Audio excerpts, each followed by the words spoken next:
Hello,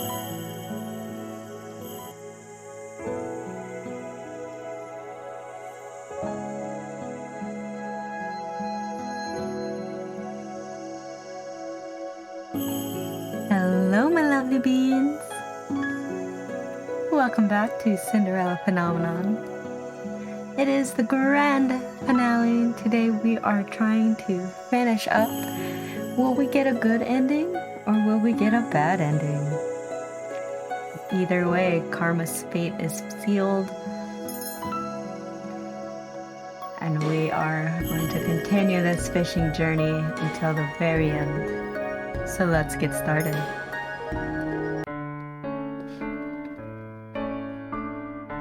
I do apologize if my voice is a little off or if I can't really do any of the little voices that I try to do. I was not feeling well yesterday, and so we'll see how it goes. Today I am walking around town to do some errands with Claude. That has been quite a while since we have done this. It's been quite a while since I've streamed too. A little over a week. Though we are here to run errands, there is also something else that drew me into town today. Yesterday, Waltz came back to the Marchen and told us of an announcement the king was making. Apparently, that announcement had been posted for at least a week's time, but Waltz had only caught on to it after hearing about it from the crowds after one of his puppet shows. I'm not sure what this announcement entails, but I feel that I need to see the king make it with my own eyes. I must know what father has to say. I can see more people milling about than usual, which means most of them must be waiting for the king to speak. I have a bad feeling about this. It is not strange for the king to make announcements, but this feels so sudden. Does it? Supposedly this poster's been up for some time, at least a week or two. How much advance notice do we usually get about royal proclamations? And with everything else that's happened to me, I feel on edge. Well, Sonny, you made these bags sound a lot lighter than they'd actually be. Stop complaining, Miss Karma. You get valuable experience out of carrying bags. Just like I did. If my manicure has to be ruined, then so does yours. Seeing Claude complain is amusing, especially since I know he can handle the load. He is a strong and agile, handsome swordsman after all. I feel like a servant. And what does that make me when you made me carry all those bags before? An assistant? I roll my eyes. We're both working at the Marchen, you know. And then the thought strikes me. What do you even do at the Marchen? Claude looks surprised at my question, but then he quickly smiles at me. I train the knights, of course. I also attract customers with my beautiful reputation. I start laughing and Claude's face flushes. Blushes already? Darling, I get the feeling you're laughing at me and not with me. I wonder. Oh, the princess, she is smiling. No longer a grumpy pants up in here. We finish up the rest of our errands and then sit down in the town plaza to rest. Claude leaves briefly and then returns with a slice of cake for both of us to share as a snack. Is it cake? Cake. What kind of cake? Is it chocolate? Are there strawberries and whipped cream? What kind of cake? I need to know. It's important information. I have a lot of things I want to ask him, and now feels like the right time to do so. Like, what kind of cake is this? Are there nuts in it? I can't have nuts. I'm allergic. And may I ask you a question? Of course, darling, anything. Do you enjoy dressing like a woman? I don't mind it, really. I appreciate the beauty in anything. You girls get to wear quite an assortment of lovely dresses and makeup. It's quite beautiful. I feel more comfortable in my own clothes, but I don't mind dresses. I guess if you've had to wear a dress for so long, you'd get used to it. I have another question. And what would that be? When I was in your room the other day, you spoke about a woman. Were you talking about the witch who cursed you?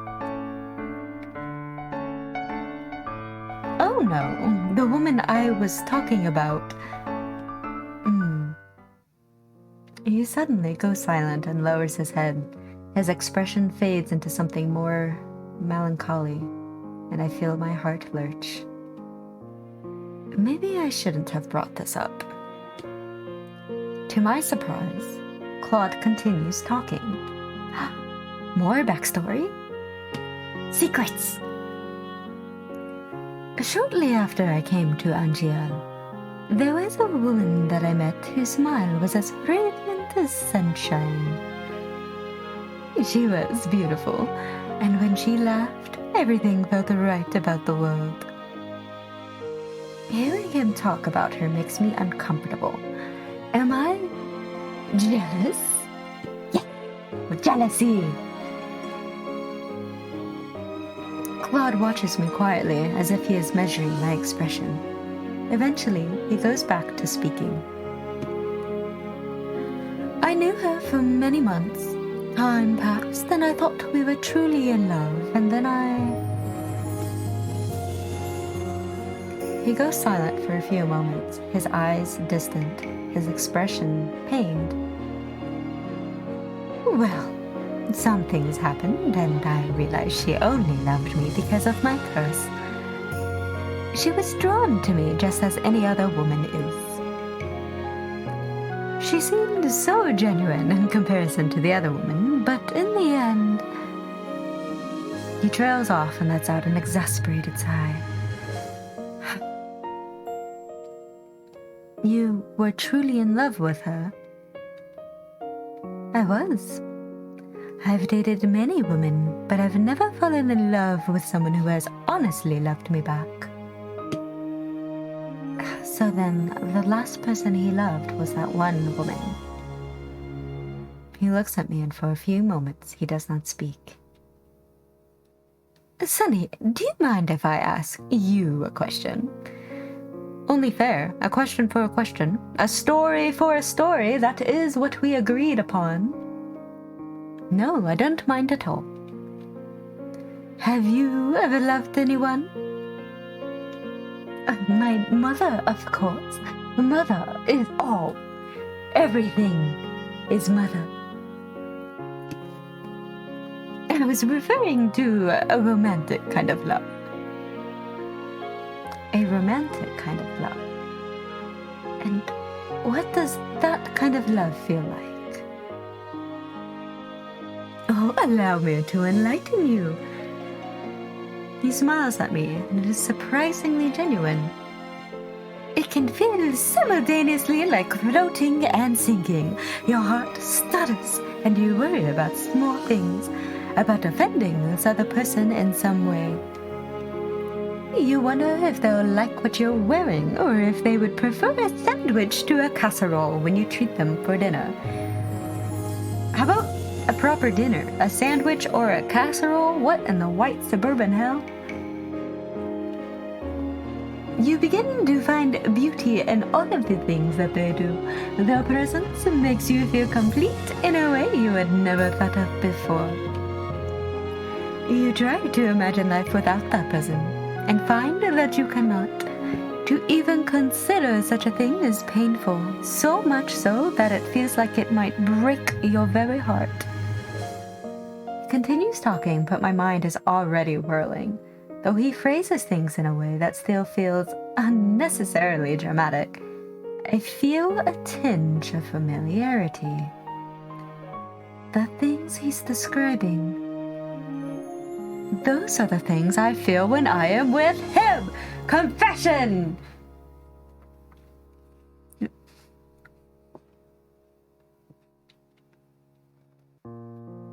Before I can say anything, we hear the sound of hooves and the both of us turn.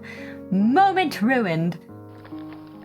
That is what we came here for, is the royal proclamation, but still, we were having a moment. I can see a procession of knights along with the king on his horse. He normally rides into town like this, but today's not smiling, and there are way too many knights riding with him. Shit. And is that Sir Alcaster, the fiend? Staging another coup again, are we? Let's go find a place to stand and watch. I need a better view. I need to see Father's face as he makes this proclamation, the beads of sweat on his brow. As you wish. Claude walks with me into the crowd gathering around the king, and we find a spot to spectate at the very edge, closer to the alleyways. I guess we did not find one front and center where I could see the sweat from his brow. Probably for the best, though. Should we be so close to an alleyway after everything that's happened? Every time we go near an alleyway, I get abducted.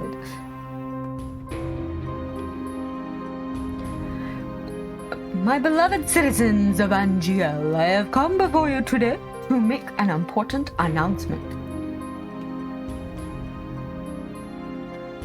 Ever since I was given this crown, I have sworn to live my life for the people and to rule in all fairness so that our kingdom could enjoy great peace.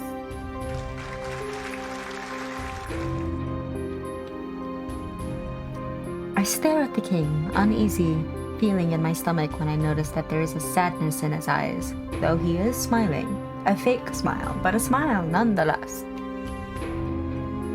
Then I notice Sir Alcaster appears to be hiding a smile, a smirk, if you will. I do not like where this is going. The king's speech goes on for long minutes after that, with him detailing the commitments he's made, the goals he set, and finally, his love for the people.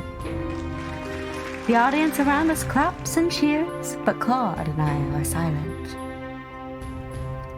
Something is not right. No, you think? I nod in response. To this day, I keep this promise. I would never break this oath, for it is the foundation on which I rule. On my honor as King General. The audience claps again, but I am silent, watching the king intently. Unfortunately, the unwelcome news that I bring to you today gives me reason to hand this foundation over to someone else. I am stepping down from my title of king, for I have fallen terminally ill.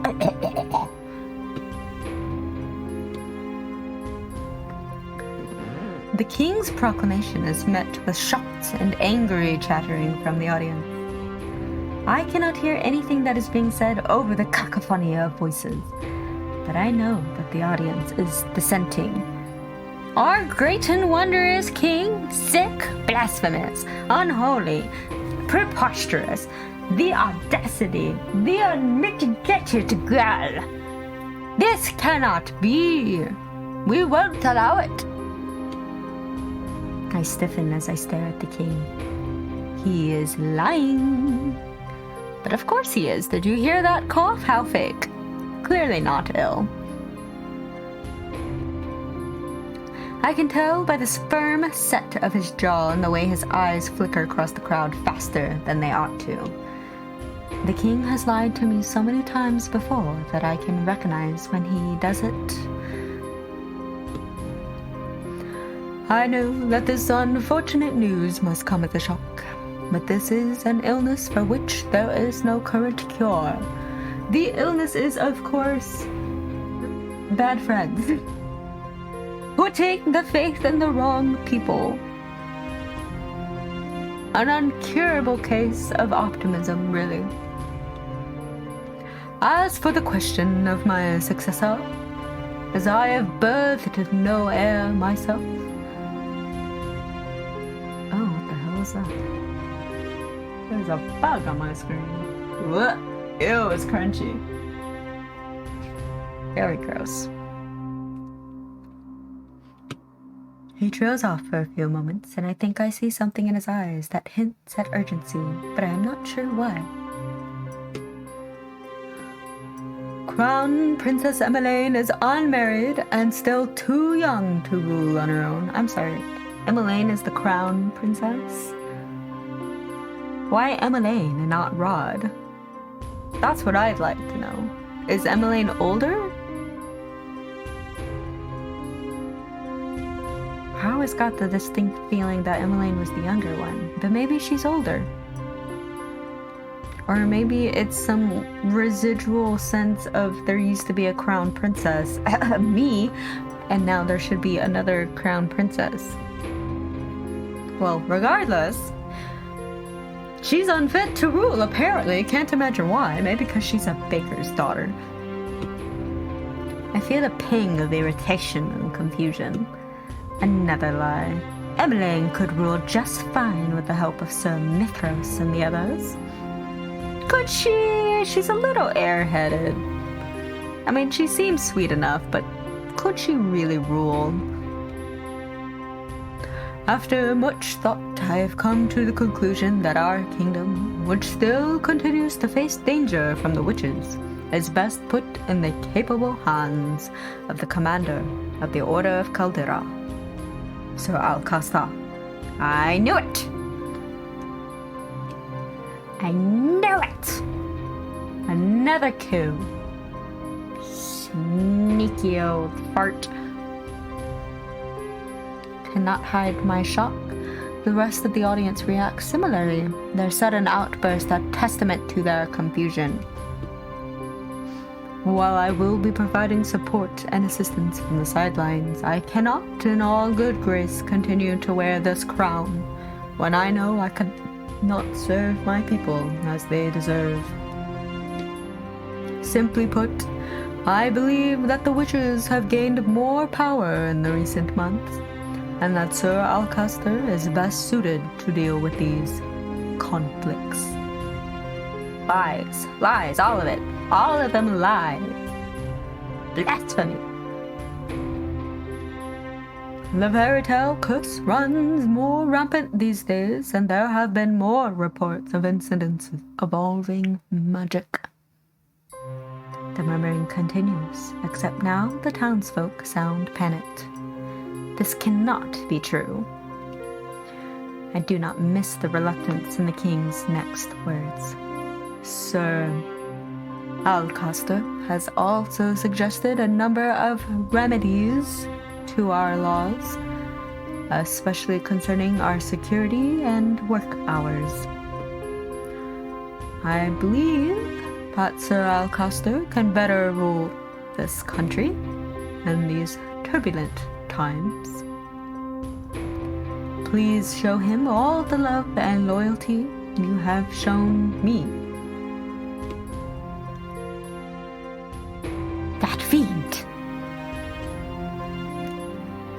Claude has a foul expression on his face, and his words feel heavy, even in a low whisper. I know the king. He takes every duty upon himself, and he would never hand his crown to someone else. Once Sir Alcaster comes to stand on the podium, he silences them with a glare. Citizens of Angiel, I swear to you that I will serve you as well as Gennaro has. That being said, I also believe some changes will need to be made. He continues to speak. He mentions things like curfews for safety, extended work hours, and additional taxes to go toward the ninth, but I am slowly beginning to block out the drone of his voice. What is going on? Sir, No, Alcaster, he doesn't deserve his title anymore, must have done something to force the king into this charade. The king stands behind Alcaster with his hands clasped tightly, his eyes alert, but there is a helplessness to them that I've never seen before. It isn't long before the crowd's unsettled murmuring becomes agitated whispering. I am stunned when Claude cups his hand to his mouth and starts shouting, "There is only one king! King Gennaro!" Claude grips my hand and starts leading me around the outskirts so that people cannot spot him as he continues to shout. Which is miraculous because, I'm sorry, if I heard a loud shout from a woman dressed as brightly as Claude does, I would know instantly, like, oh yeah, the redhead right there in the yellow dress, she did it, she said it. The crowd begins to chant along with Claude, and then they draw nearer to the stage where my father and Alcaster are standing. A riot is about to ensue, and it won't be friendly. Grab your pitchforks and torches. This coup will not stand. There is only one king! King Gennaro! King Gennaro!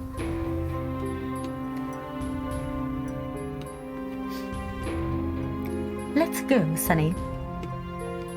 The crowd is right next to the platform now, and the chant carries on. One king, King Gennaro! One king, King Gennaro! Claude pulls me behind him, but my mind is on my father and on his desperate eyes. Hours later, the Marchant's Tavern is chaotic. People are talking over each other, trying to relay the scene that they saw in town today. Every visitor here is talking about what they witnessed. I have been in a corner of the room this entire time, trying to understand everyone, but failing. Delora and Parfait are not here to calm. Hey, princess, how are you feeling?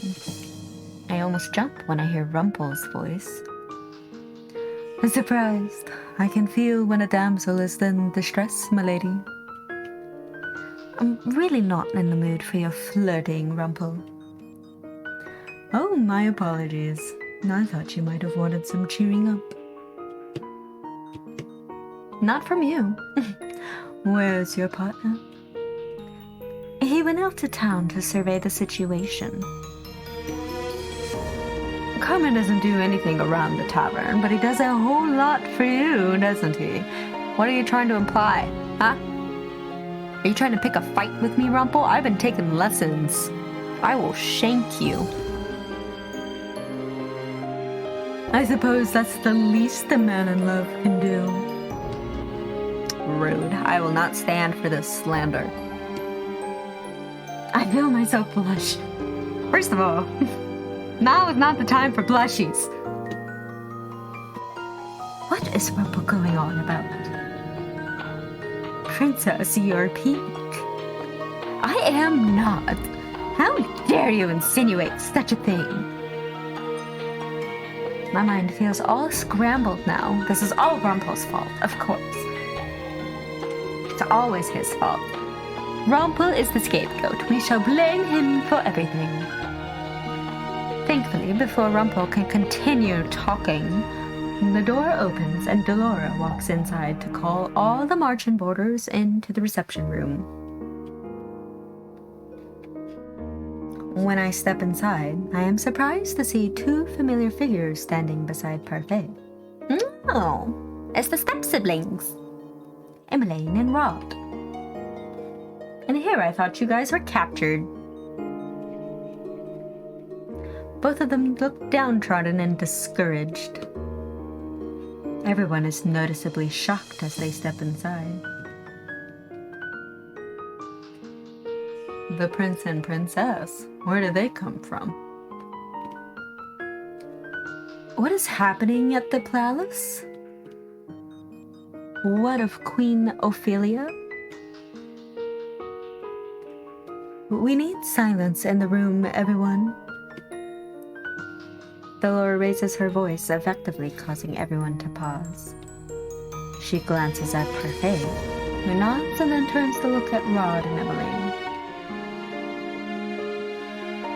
Princess Emmeline, if you would tell anyone what you told Delora and I.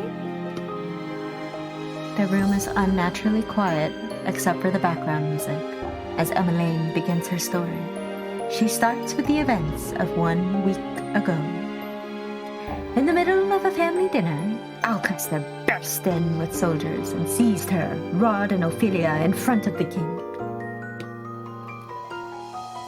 Sir Alcester said that if the king didn't hand over his crown, he would kill us. We had no idea a coup would be staged. The 3 of them were taken down to the prison cells, with Ophelia taken to a separate cell. Sir Fitzgerald helped us escape, but only just barely. Good old Fritz, of course he did. Fritz, are you openly disobeying your father? It's about time. Where was this manliness ages ago? I hope that he is safe.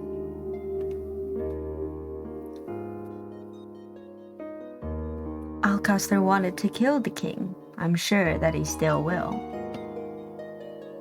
But he has no reason to. The king has already handed over his crown. I speak before even realizing. Everyone stares at me, including Rod and Emmeline. Alcester is a foul man. I only think he usurped the throne now without violence because he wants less resistance from the people. He never spoke up to my father before. Did you just say father? Nanny? Right, Emmeline's not clued in. Girl's a little behind the times. It's a long story, Em. She looks between Rod and I, her expression confused. You know each other? What? I am left out, but I'm the crown princess. No, you're not. I am. I'm the crown princess. Trying to take my title away from me. Yes, we do. Unfortunately. Emmeline looks like she wants to say something, but she remains silent. Our mother is still inside the palace. We need to save her somehow. And Sir Fitzgerald. Of course. What happened to Fritz? We don't know. He helped us escape, but we were spotted at the last minute. He told us to run ahead and leave him behind. We didn't see him again after that, and we couldn't just wait. So Rod brought me here. Right now, we need to piece together this situation as quickly as we can. And then we need to figure out a way to save the king. I knew Alcester was up to something, but I never thought it would escalate into this. Julian, what do you know about this? Garland and I weren't stripped of our titles because we disobeyed Alcaster's orders. It was because we overheard Alcaster plotting something and tried to tell the king of his plot. We gave him a warning, but the king did not believe us. Not with Alcester and Mithras whispering in his ears. The king didn't think Alcester was possible of such a betrayal. He thought we were trying to turn him against Alcester for our own gain. And so Alcester stripped us of our titles and banished us from the palace. Lady Parfait found us, and then while we were happy to help out at the tavern, we also intended to eventually do something about the mess in the palace. Well, you sure took your sweet time, didn't you? It's been several months since I've been cursed, and you've been gone even longer than before that, so probably should have gotten on that, huh? He's been planning this all this time. Yes. Yes, he has. When we part for the night, Parfait and Delora take Rod and Emmeline to a room that they can share. It has been decided that they will be harbored here at the Margin, a place that Emmeline apparently knew about but never came to because she wasn't cursed. oddly surprising that she just let her brother just go to a place and never accompany him, but okay. Well, Rod did say that his family knew he was cursed. I mean, sure, but still weird that she never accompanied him. I noticed Emmeline looking at me many times throughout the night, but she never asked me anything.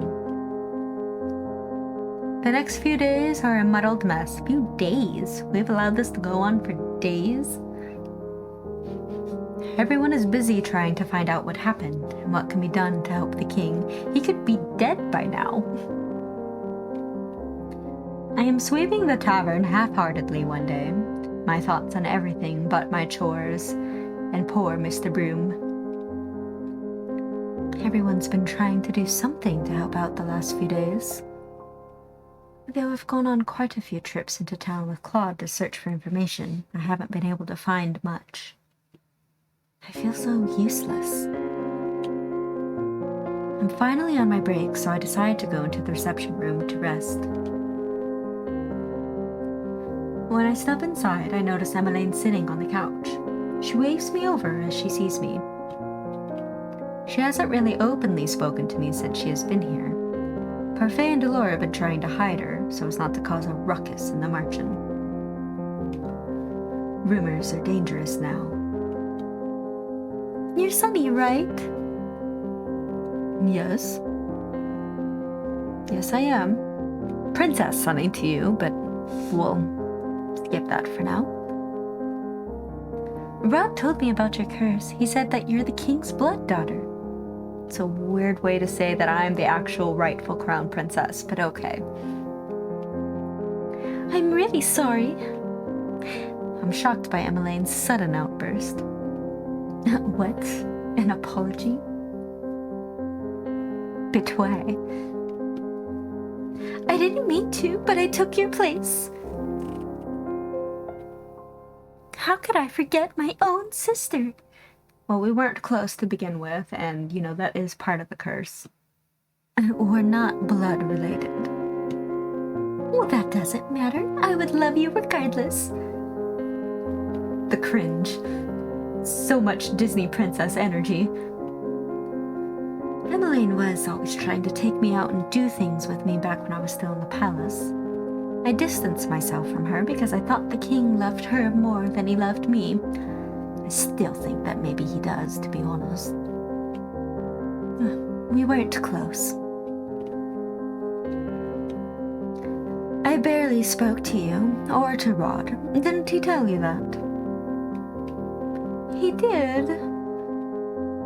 But perhaps now we can turn over a new leaf? She's as stubborn as always. I have more things to worry about than being her friend. I have to go. I walked off before the conversation can continue. If I hadn't been cursed and remained in the palace, would Sir Alcester have taken me hostage too? Probably.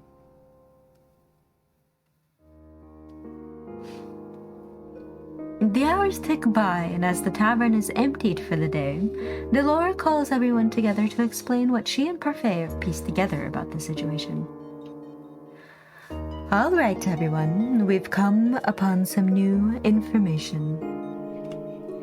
The first is that Alcester has cracked down on the riots in town. Anyone seen protesting his rule is thrown in prison.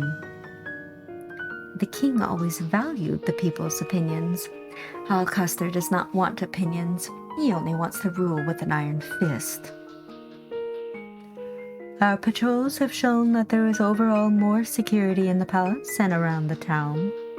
They have been charged with keeping people quiet in whatever ways they possibly can. As we heard from the prince and princess, things are most turbulent in the palace. The king is still alive, but it is unlikely he will stay that way for very long. One thing is clear. Given Alcaster's motives to take over the kingdom, I doubt he will rest until the king is dead. The king's men have turned against him, and even if there are loyal soldiers still left in the palace, we cannot contact them right now. Rescuing the king and queen will be on us then. We just so happen to have people in this tavern that have a shot at rescuing them. Prince Rod has the key to a secret passage we can use to break into the palace. A secret passageway? But only the king and the commander of the knights have a key to that passage. So how did they get a copy? I sense favoritism. Who's going to join us on this mission? Julian and Garland both volunteer immediately, followed shortly by Claude and Waltz. Not the hubby! I'll go too, if only to watch the Reds back. Bet on Red, after all. We redheads have to stick together. Not that I love him or anything. No, not that. The room goes quiet as I step forward and volunteer. Oh yes, no one's expected the selfish princess to volunteer to rescue her own father. Princess, we can't just allow you to put yourself in danger. I look at Claude, who is staring at me shocked. I took up the sword so I could protect those I care about. Princess, you don't have nearly enough practice. But I can help. I still have time to learn. It's not like we're doing this thing tonight.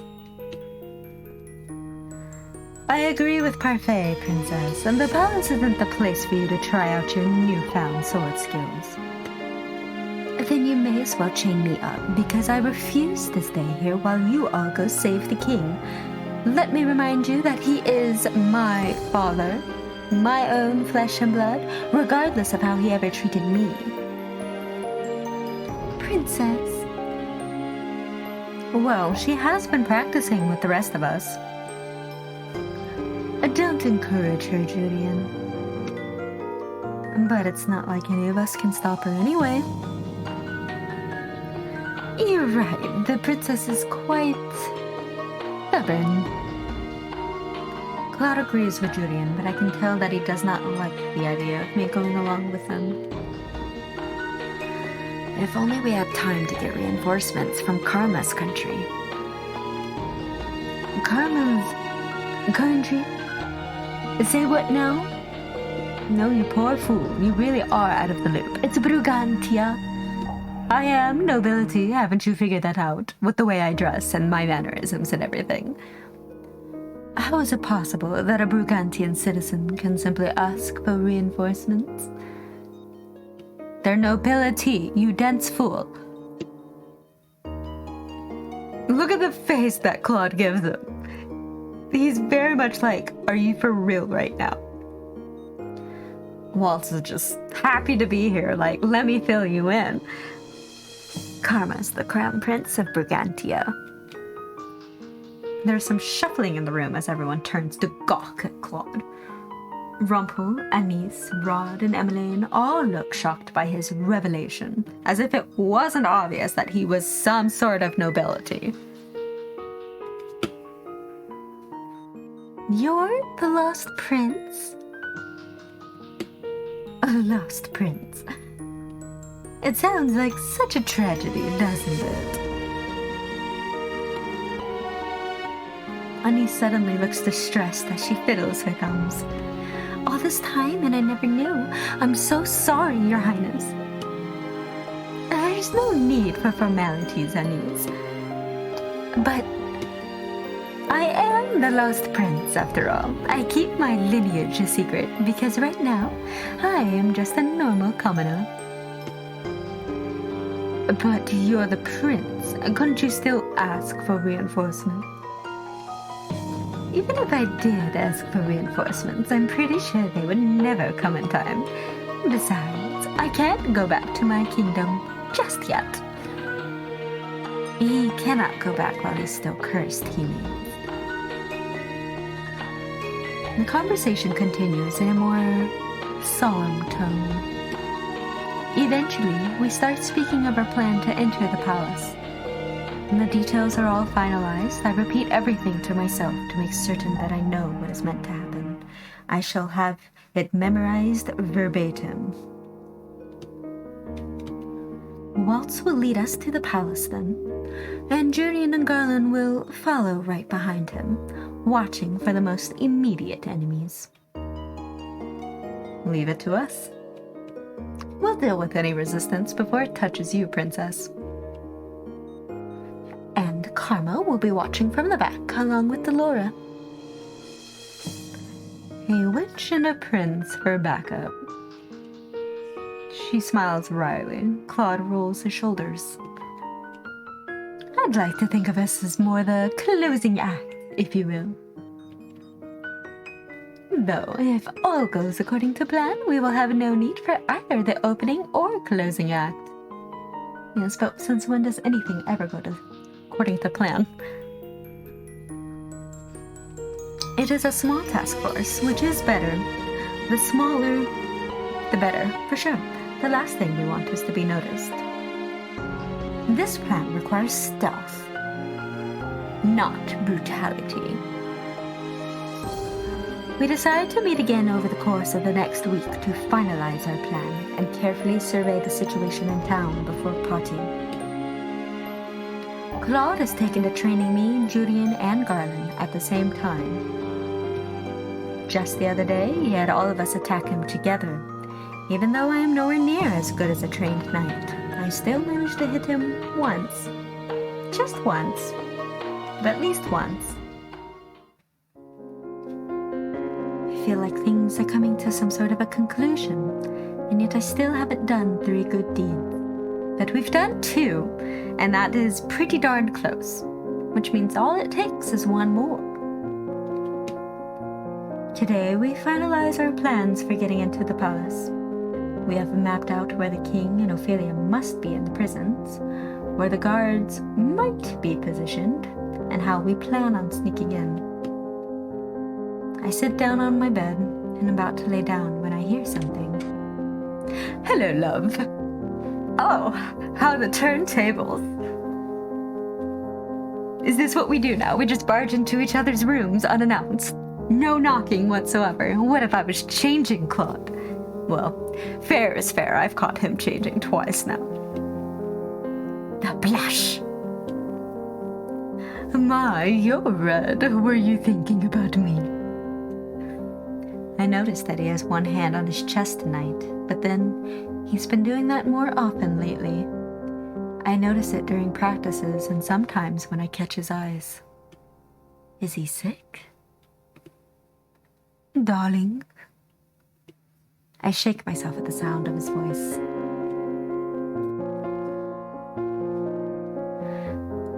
What if I was changing? You could have knocked. Well, you don't seem to have a problem when you walk in on me changing without announcing yourself. Touché, sir, touché. That's different. I'm a lady. He strolls inside and steps closer to me. He smiles at me mischievously. Oh, how so? We're all about gender equality here.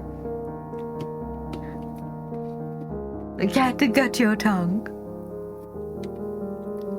He shakes his head, his smile softening. I really didn't mean to come in to disturb you.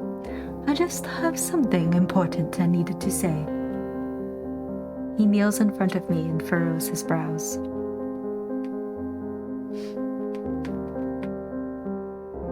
I want to insist you reconsider going to the palace with us.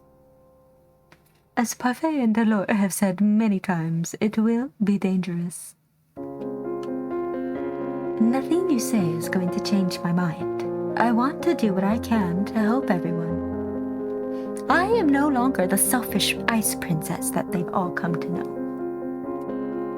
Yes, and that terrifies me. Terrifies you. If your stubbornness leads you to putting your neck out there for someone, I would never forgive myself for your injuries. If you want to help me, stay here where you'll be safe. Spoon. I'm not some damsel that needs to be protected. Sonny, all I want is for you to stay safe, so that when we save your father, we can face him with a smile.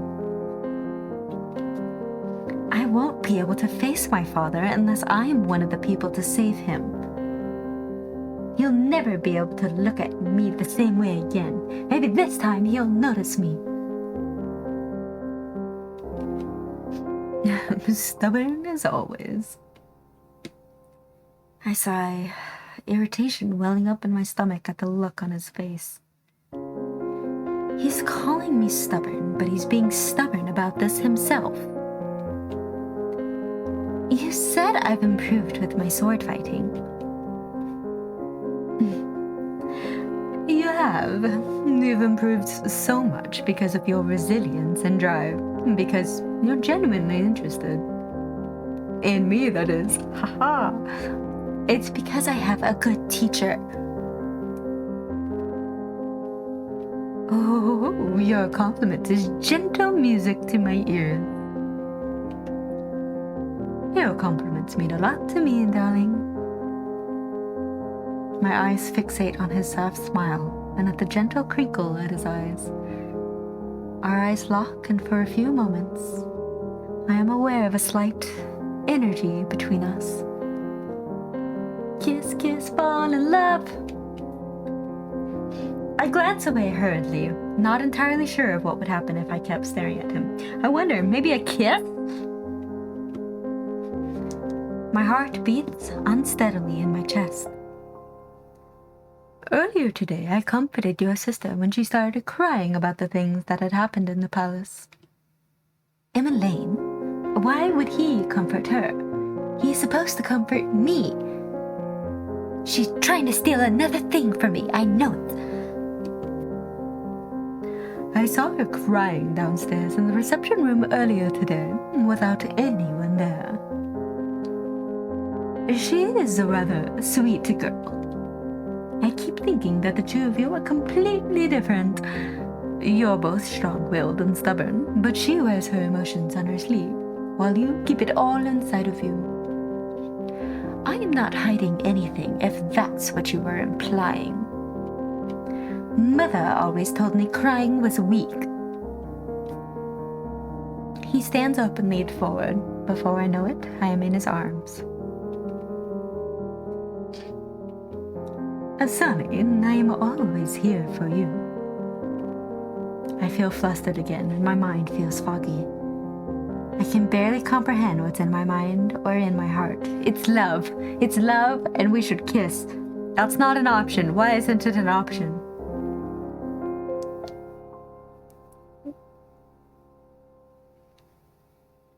I'm wondering why I'm sorry is an option. What am I apologizing for? Making him worry?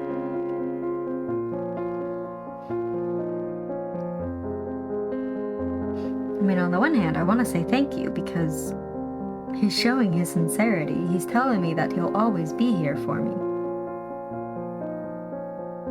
What would I have to say sorry about?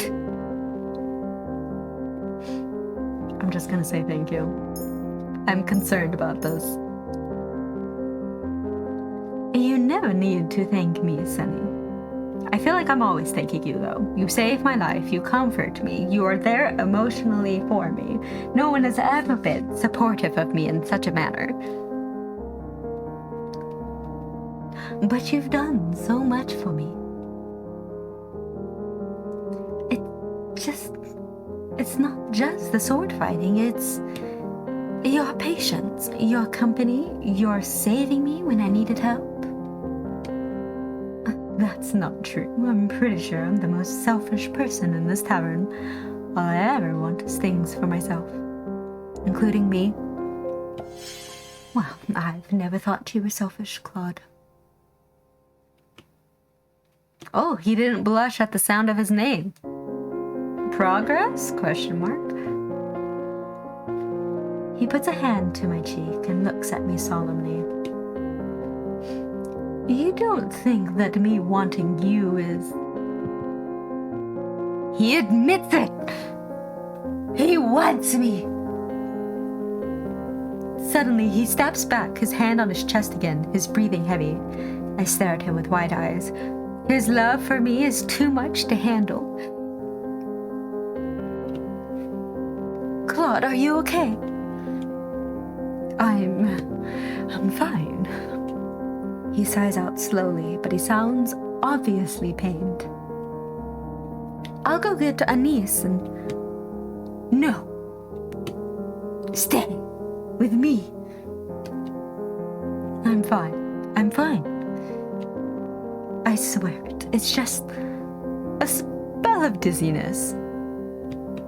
But you... He manages a small, tight-lipped smile before he straightens and shakes his head. His hands are visibly shaking. I must be tired. But Claude, do not tell anyone about this, okay? I don't want them to worry. Why is he always so stubborn? He is obviously in pain. Why will you not let me help you? Let me love you. I clench my hands into fists as I frown at him. Why must you always be so secretive? You're keeping something from me, Claude. I know it. I'm sorry. He abruptly leaves the room, leaving me with my fragmented thoughts. Why won't he let me love him? Chapter 9, The Rescue. Today I will land another hit on you, Karma. If you can, darling, I welcome the challenge. Princess, your side is open. Ah. I bring my sword up closer to my side as Garland strikes me. Tonight is the first night I get to use a real sword as opposed to a practice wooden one. The sounds of metal clashing echoes into the night. Is this what a real battle feels like? We've been practicing under skirmish conditions for the last few days. Since tomorrow is the day we enact our plan, we're doing some last-minute practice. Remember, fighting back-to-back is better than doing it alone. Claude dodges Julian's sword as he speaks, but I notice that he seems to be taking special care not to look in my direction. Notice me, senpai! He's been fine for the last few days, but I am not sure when his pain will return. If only he would tell me what was wrong with him. It's lovesick, obviously. It must be the curse. When Claude finally calls the end of practice, we are all exhausted. The training has been Spartan as of late, but for good reason. Our lives will be on the line. Good job, everyone. You'll all be fine tomorrow, I'm sure of it. Not a single person will die. No, of course, not a single one. Hopefully. Garland turns to face me, a soft expression on his face. And if it comes down to it, Julian and I will protect you, Princess. You've got it. We've got your back.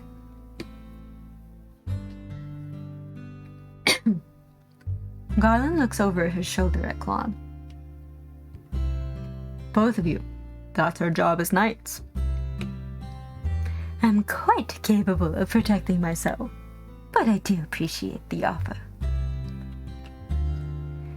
It's late. We should all get some rest. 2 knights excuse themselves, leaving me with Claude. Sunny, you should go to bed. But I don't want to.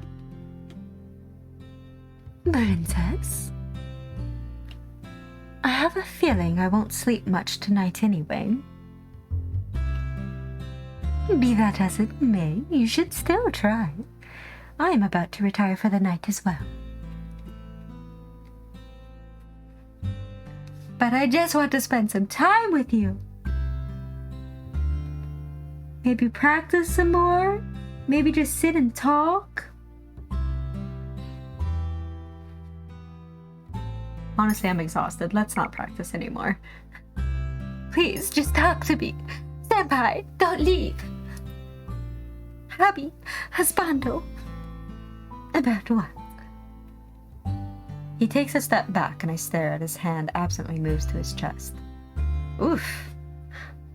That hurts a little bit. Don't distance yourself from me, please. Are you really okay, Claude? I've been perfectly fine this past week. Avoiding you, that is. He's lying. He's obviously still in pain. Why do you have to keep your pain a secret? If you can't share with me your very own partner, then who can you tell? I mean, really.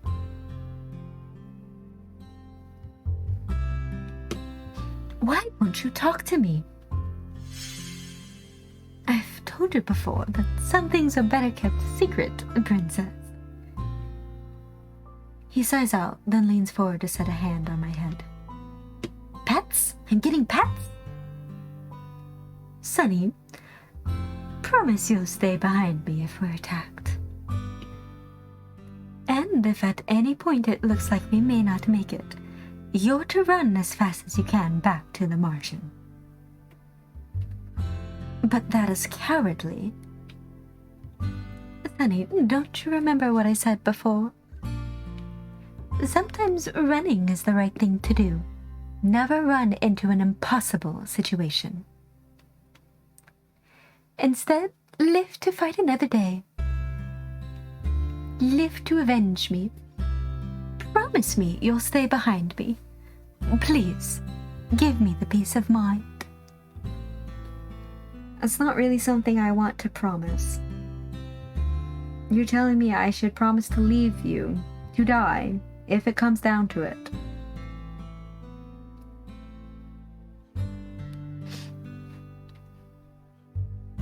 Oh, I hate it.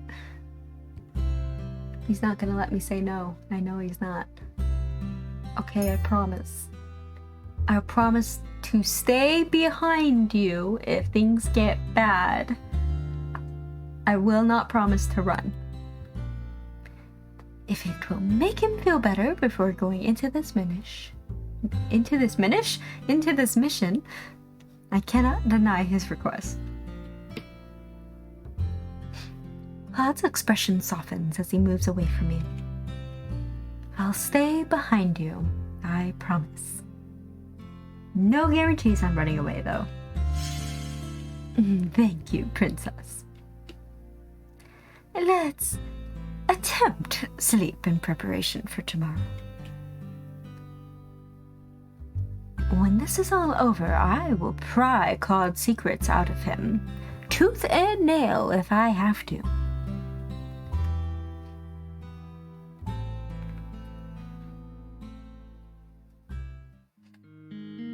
Tonight is the night, and everyone is just about ready to go. I can't get this feeling of foreboding off of my chest. Everyone is gathered close to the door, ready to see us off. Everyone except Princess! Rumple. Rumple suddenly appears, and he's coming up to stand right next to him. What are you two doing here? Shouldn't you be in bed? Or, off minding your own business somewhere else, far away from me. Well, of course, we came to wish you good luck, just like everyone else here. And we'll be waiting for you tonight so that we can celebrate everyone's return. I'll cook a marvelous feast just for you. Be careful. Emily, who has been everywhere with her brother since they came here, is standing right beside him now with a smile. I will pray for your safe return. Her smile wavers, and I can tell she's uncertain. She has the great knights of Caldera, 2 witches, and a prince. She'll be fine. Rod's responses are curt as usual, but I cannot help but notice the hesitance in his voice. Even though he stares at me without expression, I think I can see a tinge of worry in his eyes, just a smidgen, the tiniest little bit. Rest assured that we will keep the princess safe. We're not going to let Alcasa get away with what he did to Angiel and its royal family. Parfait steps forward last. She and Delora glance at each other, and I feel as if some secret message bounces between the two of them. Delora nods ever so slightly before Parfait turns to the rest of us. Her eyes eventually fall on me. You've changed since you've been here, Princess. But your dedication and resolve never wavers. It has always been there, just beneath the surface. Stubbornness or resolve? Pretty sure it's stubbornness. It is as if Parfait is able to read my thoughts, and she smiles as she sets a hand on my shoulder. Your dedication is very much like King Gennaro's. You are proud and honorable, and always take steps in the right direction. That is why I know you will be back tonight. Just as Rumpel said, we'll all be waiting for you. All of you. Stay safe tonight. I nod my head as everyone gathered around begins to repeat their hearty goodbyes. Some of it almost feels heartfelt when they say goodbye to me. Almost. It is Delora who walks away first, and we all follow behind. The night has just begun.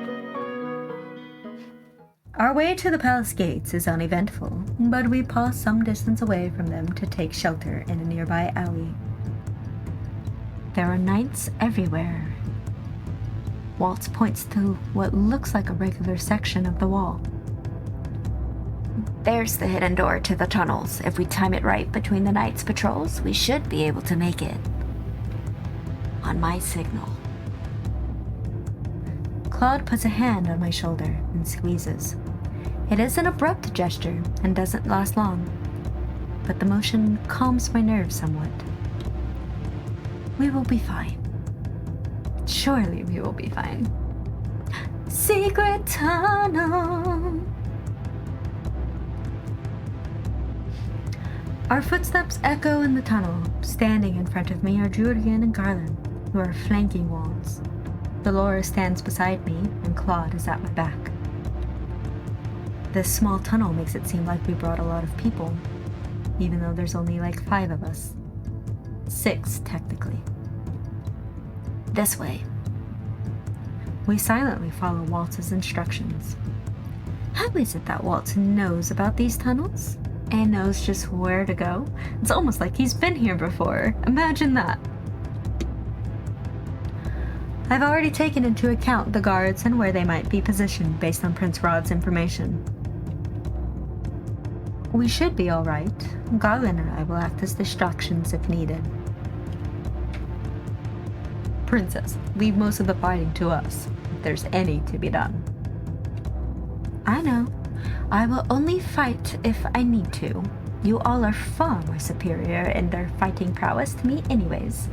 I've had hardly but a fortnight of experience. If only I wasn't cursed, I would be able to fight to my full extent. I think you're still quite capable without all of your magic, puppeteer. Oh, a compliment? It's an honor. Miss Karma. I'm only in this dress because of Julian, you know. Julian crosses her arms and cocks an eyebrow at Claude. I wouldn't fall in love with you no matter what you say. My heart belongs to Garland. That's what they all say. We're here. Suddenly, everyone goes quiet. I feel a lot heavier as I stare at the staircase in front of me. This should lead to the throne room. I did not know we had a secret passage in the throne room. How much does Waltz know about the palace? And how does he know more about it than me, the princess? Immediately after we step into the throne room, we split apart to avoid the guards' gaze. I stick close to Claude and Waltz. Delora conjures a blanket of shimmering fog that envelops the guards.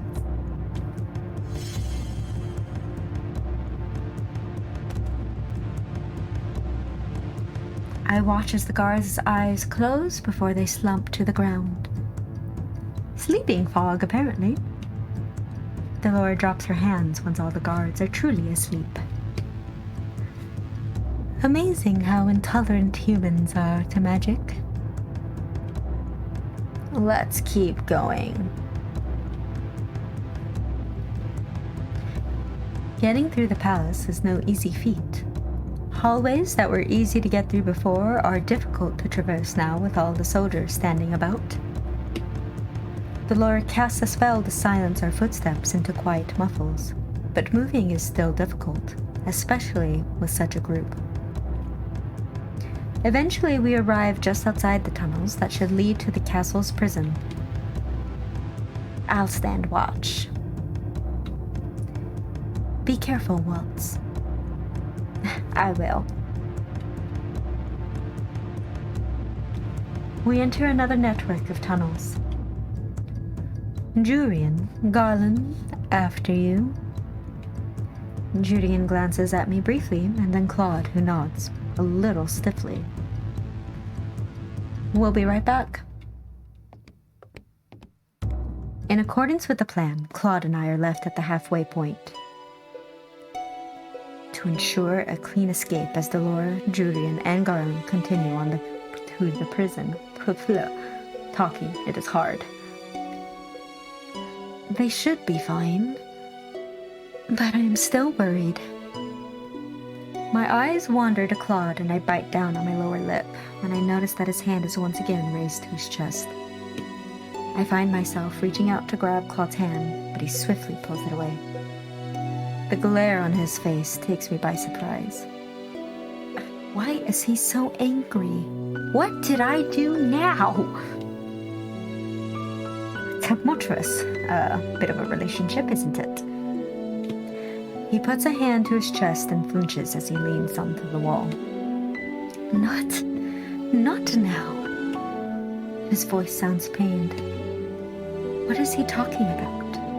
What's happening now? Claude? I just need some space, Princess. But I'm fine. I cannot help but feel irritated at the way Claude has snapped at me. Always pushing me away, never letting me in. I'm sorry, I don't mean to be this way. He trails off, his eyes distant. Because of your curse, right? Most of the time, he is sociable and a pleasure to talk to. But then he reverts to this state. It is like he is two different people. Cannot understand why he is like this. You're hot and you're cold, you're yes and you're no. Why do I care so much for someone who keeps secrets, who pushes me away and then pulls me back, who tantalizes and tempts me like no other with his flirtatious mechanisms, and then the very next day acts as if we are strangers? Sonny, I wish I could explain, but if I did, you would hate me. Or more accurately, you would be afraid of me. Afraid of you. Somehow I really doubt it.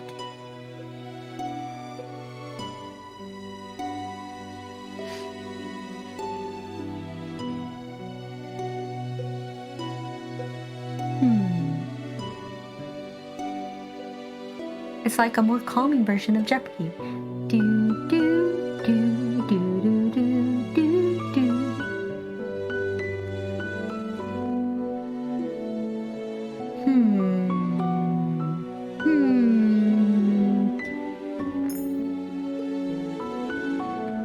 You know what?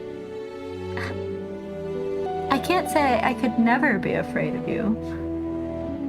I love my mother more than anything in the world, and you think I'm never afraid of her? Absolutely. So the real question is, why? Why would I be afraid of you? You've never done anything frightening before. You aren't a frightening person. The only time you ever frighten me is when you're like this, When you look like you're in pain, and when you keep secrets, and when you treat me like a distant stranger that you barely can tolerate. The secrets are my own selfish desire, but they're for your safety too. You're talking in circles. Why won't you just tell me what's going on? His voice trails off at the sound of running. His hand moves quickly to the hilt of his sword just as I reach for mine. We only relax when we see that it is Julian, Garland, and Delora heading toward us. Why are they alone? Where are the king and queen? They weren't in the prison. It's all a setup. It's a trap. We've been bamboozled. Run! I have no idea where else they could be. Delora steps out from between the two of them, her expression somber. This doesn't bode well for us at all. We can't keep sneaking without a direction. That's a sure way to get caught. The words have just left her mouth when the alarm sounds behind us. Yep, definitely a trap. Oh, don't tell me. It's the alarm. Everyone draws their weapons as Waltz appears, running toward us with a hurried expression on his face. The knights are on their way. How did they know we were here? In seconds I hear the clinking of metal, and then there are knights upon us. We are forced to scatter to deal with different opponents. A guard rushes at me with his sword, and I somehow manage to block his attack. Parry! I should be able to wind around him. The knight falls after I catch him from behind and give Claude an opening to attack him. Stay behind me. I promised I would, remember? Let's keep it that way. A smile flashes across his face, and for a few moments he seems more like the Claude that I know.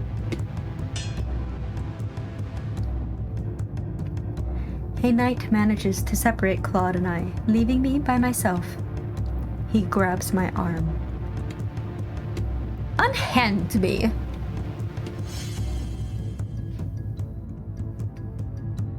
I watch in shock as a shimmering fog surrounds my attacker, his eyes closing as he slumps to the ground. He is only the first to fall. Seconds later, most of the knights in my immediate vicinity have fallen to the ground like a sack of potatoes. I can tell by the subtle rise and fall of their chests that they are asleep. For now. Sorry, I couldn't focus long enough to cast that spell earlier. Delora drops her hands and turns to address Waltz, Claude, and I. Head toward the entrance hall. The king must be in one of the central rooms. Julian, Garland, and I will head to the bedchambers in the east to look for the queen. Splitting up is not part of the plan. We don't have much of a choice anymore if we're going to get the king and queen out of here. We have to improvise. Now go. Claude grabs my hand and jerks his head at Waltz. Let's go. The three of us rush out and into one of the palace hallways. I keep my gaze forward while Waltz and Claude watch for enemies on either side. On our right. Claude grabs his sword and moves before Waltz and I can respond. He dives low toward the soldier, his sword poised straight for a devastating blow. Skewer him like a shish kebab. Knights begin to approach us from the left, and I raise my sword, readying myself. Walt snaps his fingers, a flash of light blinding the men in the immediate vicinity, and I use the opportunity to rush the knight in front of me. I grit my teeth as I attack. Most of my blows are lucky, and there are too many knights for me to be able to get the upper hand. There's so many of them. Well, well, if it isn't the most desirable princess. I whip around to attack the man that spoke to me, but he is nowhere to be found. Where is he? Who are you? I wonder. Sonny! I turn and see Claude running toward me, a panicked expression in his eyes. I take a step toward him when a masked man suddenly blocks my path. Who are you? I raise my sword, but the masked man taps his cane on the floor before I can swing. An incredible pressure blasts out from the cane. It shoves Claude to the floor and blows me backwards. Magic. I hit the wall hard and my vision darkens. Oof. Just like Aang when he hit that rock, facing the Fire Lord, unlocking all those chakras at once. Just instant blackout. Claude, save me. Where am I? Why can't I see anything? Oh, my head hurts. Rise and shine, Sleeping Beauty. I jerk upright at the familiar voice. You're the man who knocked me out. He laughs and I blink as I try to pinpoint the direction of his voice. Did he blindfold me? I command you to take off this blindfold. Don't you know who I am? I am the princess. The crowned princess. I don't take orders from princesses that no one remembers. He remembers me.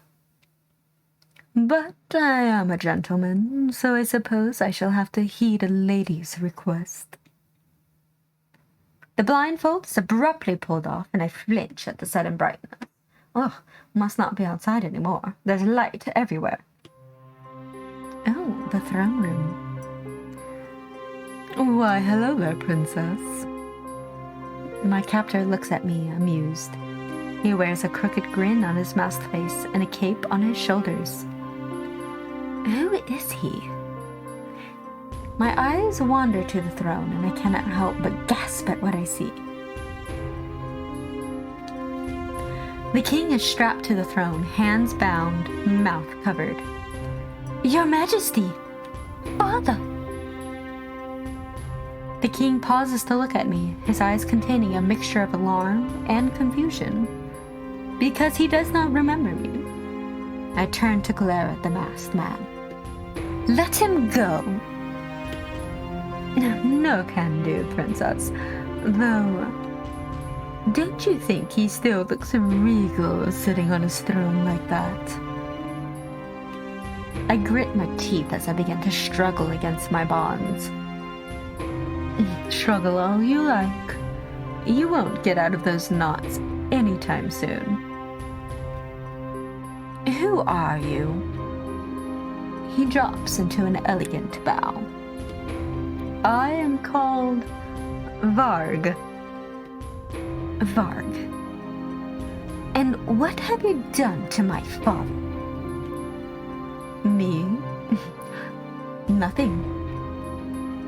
Well, nothing much.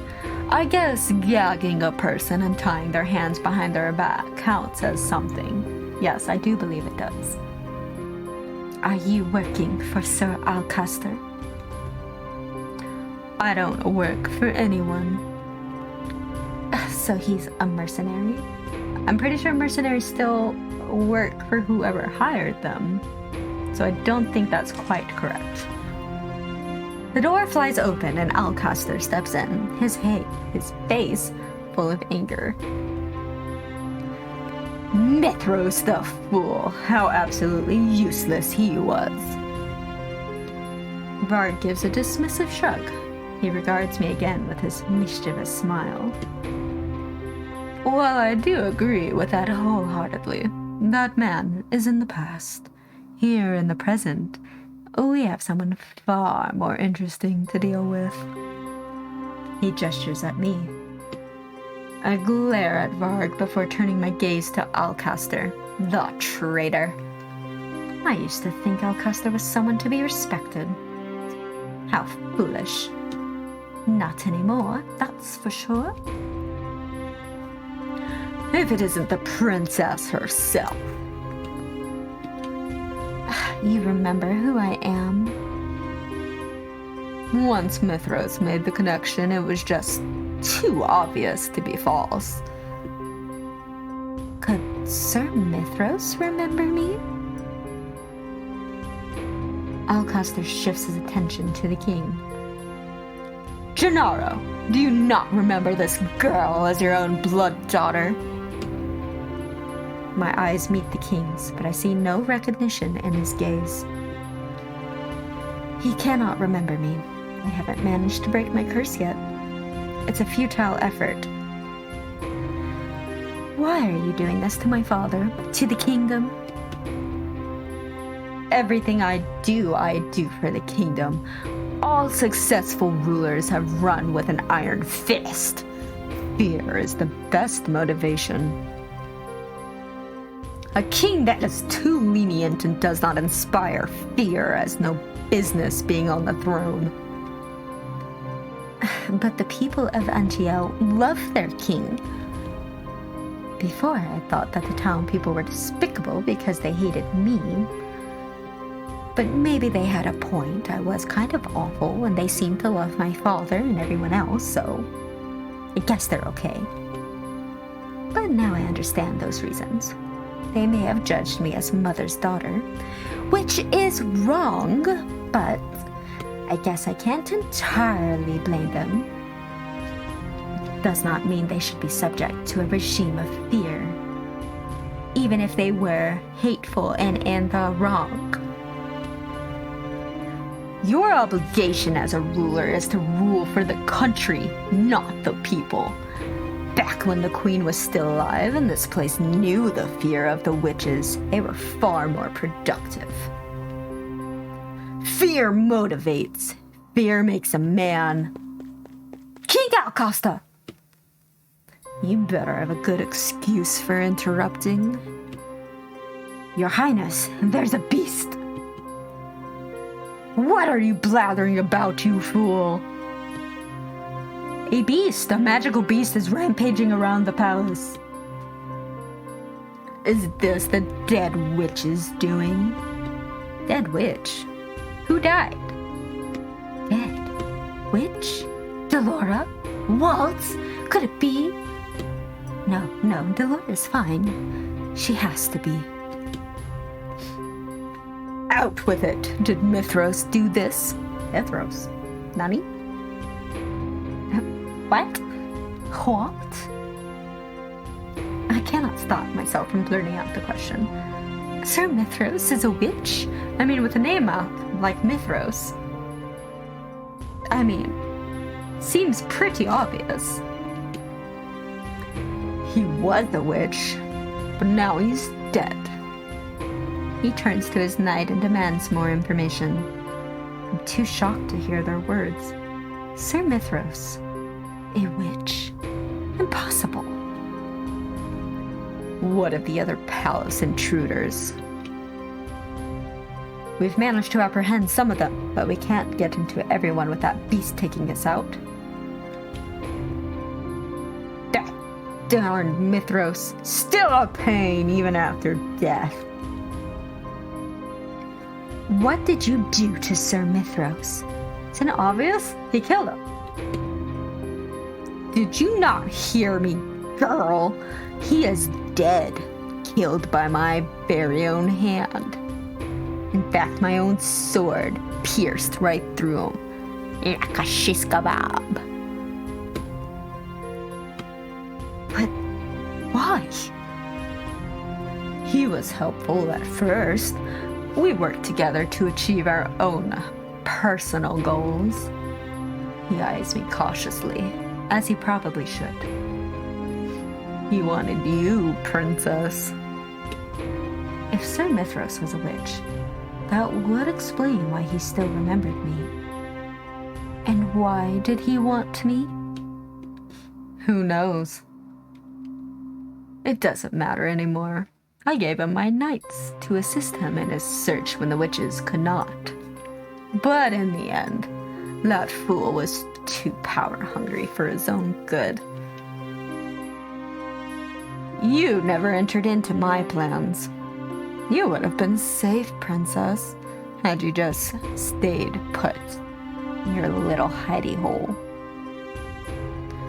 But now that you're here, you'll come in handy. Alcaster turns back to the knight, who immediately bursts into explanation once more. The beast is moving quickly. We don't know how much longer we can keep it from this room. There's a beast in the palace, and it's Sir Mithros' doing? I'm so confused. And what about the others? Are they okay? Let me go, Alcaster! You dastardly fiend! You're not going anywhere. It sounds like some of your friends are very persistent. They'll be coming for you, and when they get here, I will kill them. In front of your very eyes. You, princess, are going to make excellent bait.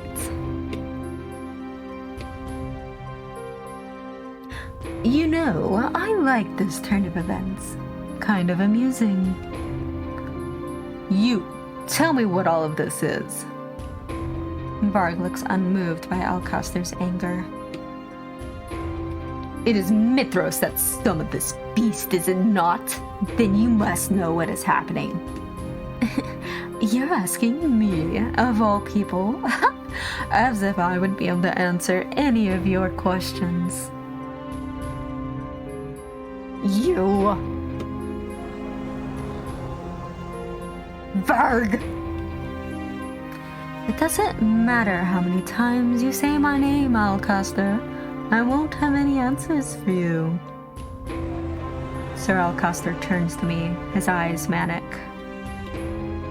Whether this is Mithros' magic or magic belonging to one of your friends, I'm not going to let it live. Could Delora create a beast out of thin air? Doesn't sound like her kind of magic. Sir Alcaster draws his sword from his sheath and curses under his breath. I squirm, desperate to find some kind of break in my restraints. Varg surprises me, however, by reaching down and cutting the ropes binding my arms with a sword that I recognize. You have my sword! I stand up as quickly as I can and grab the sword from him. That was too easy. I eye Varg warily as his mouth twists into a smirk. What are you doing? Why are you helping me? Help? All I did was cut some ropes. Besides, I'm curious to see what you'll do with that toothpick of yours. He talks like he doesn't care at all what happens. He is a bit of an enigma. First he abducts me and blindfolds me and ties me up, and now he lets me go. What is your agenda here, sir? Don't think about it too much, princess. It's probably a little too much for your small head. I swing my sword toward him and Varg catches it with his cane. You really think that I'm the one you should be fighting? The door creaks and falls off its hinges. The knights stumble back, and I hear screaming as loud footsteps sound against the hall's tiles. So, what will you do? Run? Hide? Or will the beast kill you too? Oh, Shadow Beast! My eyes focus on the large figure entering the room. Though I cannot make out specifics at first, the form grows more distinct the further it moves into the room. Whatever this is, I cannot fight it. There's a moment of eerie silence, and then Alcaster yells and the knights rush forward, attacking the beast as a collective. The beast throws him off with surprising nimbleness, his rage in every swipe. I dodge away just before a man's body falls on top of me. Yeah, getting pelted with a body would not be fun. That sounds like it would hurt a lot. Huh. A beast of pure darkness and shadow. Interesting. Over here, beast! Sir Alcaster rushes at the beast. I finally managed to get a clear line of sight to the king, who is still bound and helpless on the throne. The king! I have to get him out of here. I run toward the throne, but someone stops me dead in my tracks. Saving the king really shouldn't be your priority right now. Is this a video game or what? I'm being forced in a very specific direction right now. I grit my teeth and swing my sword at Varg, but he easily darts away from me. I would be watching my back. It is then that I notice the beast slowly making its way toward me. Why would it be after me? Either I stay here and fend it off, or... Alcaster catches the beast with a broad swipe of his sword, and the two are focused once more on each other. I glance urgently at the king, then at the doors. The beast moves again, and I realize that it is once more heading toward me. There's no way I can help the king in all of this mess. I need help. I have to find the others. Hopefully Alcaster will keep this beast busy long enough for me to get to them. I turn and bolt through the room, weaving my way through the chaos of knights as I head toward the door. I glance over my shoulder one last time at the king. His eyes are trained on the battle before him. His hands grip the arms of his throne, but there is nothing he can do. I'm so sorry. I will be back. But for now, I have to find the others. I need backup. I dart past the carnage in the room, stepping over and around bodies as they appear. Halfway to the door, the beast lunges past Sir Alcaster, and for a few moments, I think he might be attacking me. Stay back! I hold my sword out in front of me and stand in a defensive position, like Claude taught me. But the beast never reaches me.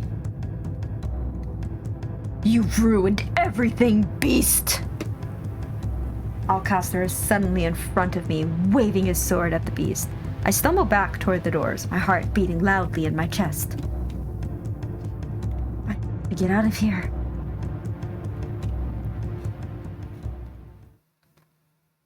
Chapter 10. The Beauty and the Sinner.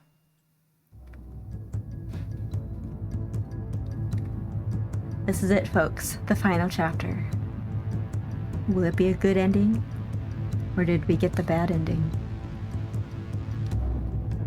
Where did the beast come from? Knights immediately rush toward me. I back away as far as I can without re-entering the throne room. Princess, come quietly and we'll keep you somewhere safe until this all dies down. I raise my sword and stand ready when the knights surround me. I don't believe you for 1 second. I order you to stay out of my way. How about that? Our apologies, Princess, but we are under orders from the king. Which king would that be? The true king? Or the false pretender? Alcaster is not the true king. What did he offer you for your loyalty? Wealth, status, glory, women? That is none of your concern. One of the knights moves toward me and I react on instinct, swiping at him. You might want to put that down before you hurt yourself, Princess. Do not antagonize me. One knight rushes me and my blade connects with his shoulder. Another approaches me from behind and I hit him with the back of my sword. The third moves too fast for me and I feel his blade cut into my shoulder. You dare wound a princess? You dare inflict bodily harm upon my perfect lily-white skin? Oh, you will be punished. I hiss at the pain that sings from the wound.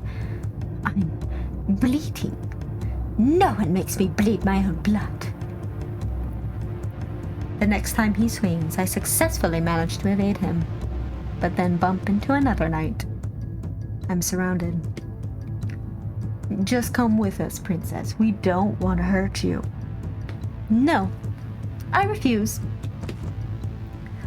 I feel one of the knight's hands on my shoulder. I attempt to pull away from him, but stop when I hear him scream. Oh. For a second there, I thought maybe I had some Harry Potter magic. But nope, it's just the beast. The beast stands behind me, eyes narrowed. Its mouth gaping wide, a scream escapes my throat. The knights change their focus to attacking the beast, but it easily swipes them away as it advances toward me. It's getting closer. I desperately back up. However, my back soon hits a wall, and with nowhere else to go, I stand in the defensive position. I hold out the sword, and then use it to throw back the beast's shadowed claw as he reaches out for me. That dance. It talks? Stay away from me! The beast moves toward me again, and I stumble in place, struggling to hold my ground. A knight throws his sword, the blade impaling itself into the beast's shoulder and giving me an opening. The beast's wounded arm swings into my reach, and I lash out with my sword, managing to draw blood. Princess. The Lord would never create a beast like this. This has to be Sir Mithros' doing. An attacking knight catches the beast's attention, and I do not wait. As the beast turns, I raise my sword and manage to slide deep into the beast's chest. A piercing cry erupts from somewhere deep in its throat, and I stumble back without my sword, which is still stabbed through the creature's heart. The beast collapses to the ground. I stare as it raises a hand to its chest. That motion reminds me so much of... Right. It was all an illusion. A glimmer of light catches my eye. I freeze as I stare down at the ground. The locket. Right there, where the blood is already pooling around the sword in the beast's chest, is a rose-shaped locket. The locket I gave Claude. Why do you... The beast stares up at me with glassy eyes, its mouth barely moving. After a few moments, a low rumbling comes from the beast's throat, and I realize that it is a grisly, pained chuckle. Afraid of me. I told you. The beast stares at me unblinking, but its eyes are already beginning to haze over. The way it speaks, and the locket that it has. I look at the locket again, at the blood seeping beneath the surface, and suddenly I realize... If I ever told you the reason, you would hate me, Sonny. Or more accurately, you would be afraid of me. No. No, no, no, no, no, no, no, no, no, no, no. I kneel down beside the beast. I was wrong. No, no, no, no! Claude! I clutch the locket to my chest as I kneel over the beast. Claude, no! Please! I lean down to listen to his breathing. But there's nothing but silence. Everything around me goes dark. I killed him. There is the sound of footsteps behind me, but they are mute, unimportant. Claude, I'm so sorry.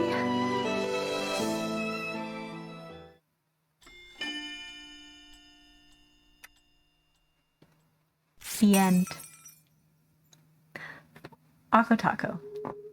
Well,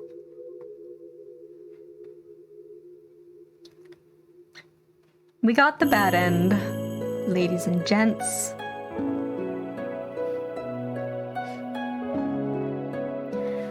And no longer a diamond, we now have Claude's portrait here in the opening credits. The choices have consequences in this game. There will be death. And the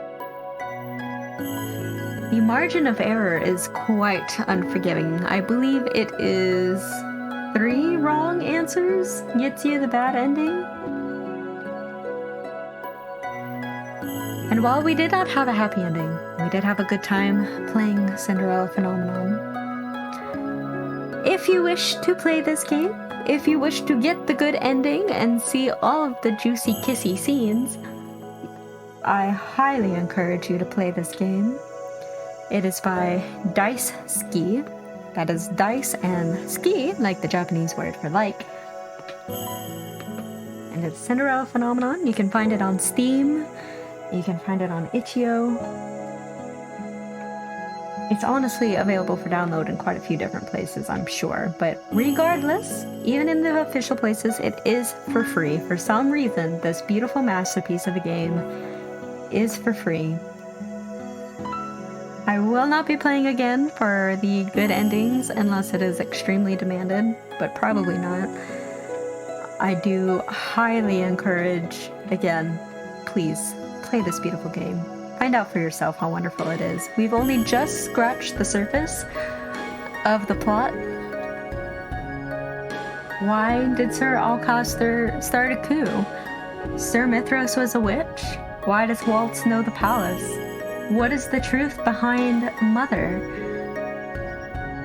What is the grand scheme in all of this? Why does the fairy look so sickly and thin in every time she shows up within the game? There is so much in the plot that we barely even touched. The true mysteries can all be solved if you just go out and play this game. The quote-unquote correct way to play is to play Rod's route first, then Karma, and then Rumple. And then once you finish at least 2 of these, you will unlock both Fritz and Waltz's routes. And then after Rumple, you should do Fritz and then Waltz. Save Waltz for the end. Waltz is best boy. He really is. Oh my goodness. Waltz has my heart forever and ever.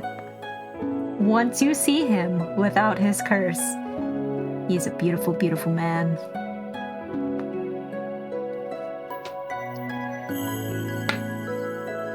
But yes, that was Cinderella Phenomenon.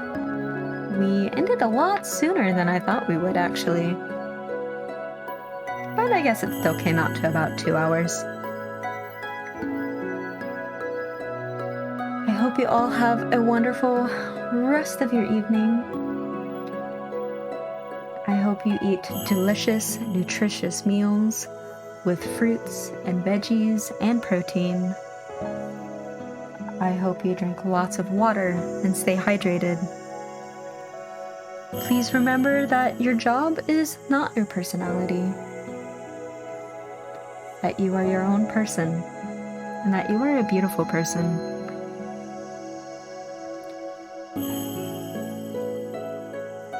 And until next week, where we will start a new adventure. Good night. Bye-bye, my lovely beans.